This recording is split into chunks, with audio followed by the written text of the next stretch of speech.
നമ്മൾ നേരത്തെ കൊണ്ടുവന്നിട്ടുള്ളൊരു കോട്ട് സെറ്റാണ് ഈ വീഡിയോയിൽ കാണുന്നത്. അന്ന് നമ്മൾ കൊണ്ടുവന്നപ്പോഴാണെങ്കിലും പെട്ടെന്ന് സോൾഡ് ഔട്ട് ആയി. അതുപോലെ ഒരുപാട് എൻക്വയറി ഉണ്ടായിരുന്നു വീണ്ടും റീസ്റ്റോക്ക് ചെയ്യണമെന്ന് പറഞ്ഞ ഈ ഒരു പ്രോഡക്റ്റിന്.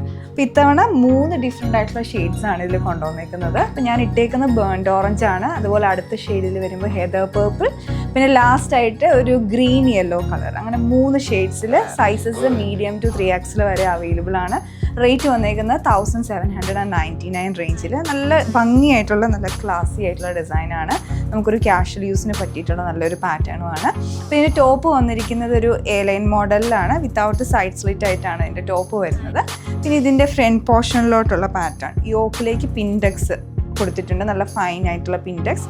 അതിൻ്റെ ഇടയ്ക്കൂടെ സെയിം കളർ ടോണിൽ തന്നെയുള്ള ഷുഗർ ബീഡിൻ്റെ ഹാൻഡ് വർക്ക്, അതുപോലെ ഫ്രണ്ടിലേക്ക് ഇങ്ങനെ പ്ലാക്കറ്റ് പാറ്റേൺ, അതുകൂടെ ഇങ്ങനെ ഒരു ഓവർലാപ്പ് പോലെ വന്നിട്ട് പ്ലാക്കറ്റ് ഡിസൈനാണ് വന്നിരിക്കുന്നത്. താഴെ ഫ്രണ്ടിൽ സ്ലിറ്റ് വരുന്നുണ്ട്, അതുപോലെ ബട്ടൺ കൊടുത്ത് ഹൈലൈറ്റ് ചെയ്തിട്ടുണ്ട്. കവറിങ് ബട്ടൺ ആണ് വിത്ത് എംബ്രോയിഡറി ആയിട്ടുള്ളത്. പിന്നെ ഡിഫറെൻ്റ് ആയിട്ട് നിൽക്കുന്നത് ഇതിൻ്റെ സ്ലീവ്സിലേക്കും ഹെം ലൈനിലേക്കും ഫ്രണ്ട് പോർഷനിലുള്ള എംബ്രോയിഡറി ആണ്. ഒരു ഓഫ് വൈറ്റ് ക്രീമിഷ് ത്രെഡ് ഉപയോഗിച്ചിട്ടുള്ള എംബ്രോയിഡറി, നല്ല ഭംഗിയുള്ളൊരു ഫ്ലോറൽ പാറ്റേണിലുള്ള എംബ്രോയിഡറി ആണ്. മെഷീൻ വർക്കാണ് കംപ്ലീറ്റ്ലി വന്നേക്കുന്നത്. ഇടയ്ക്കൂടെ ഫോയിൽ മിറർ വർക്കും വരുന്നുണ്ട്. അപ്പോൾ ഞാൻ പറഞ്ഞ പോലെ നല്ല ഷെയ്ഡ്സ് ആട്ടോ, 3 നല്ല ഭംഗിയായിട്ടുള്ള ഡിഫറെൻ്റ് ആയിട്ടുള്ള ഷെയ്ഡ്സ് ആണ് കൊണ്ടുവന്നിരിക്കുന്നത്. അപ്പോൾ ഇതെന്തായാലും മിസ് ഔട്ട് ആക്കേണ്ട. റേറ്റ് വരുന്നത് 1799 റേഞ്ചിലാണ്. പർച്ചേസ് ചെയ്യാൻ ഞങ്ങളുടെ വെബ്സൈറ്റ് ചെക്ക് ചെയ്യുക. Thanks for watching.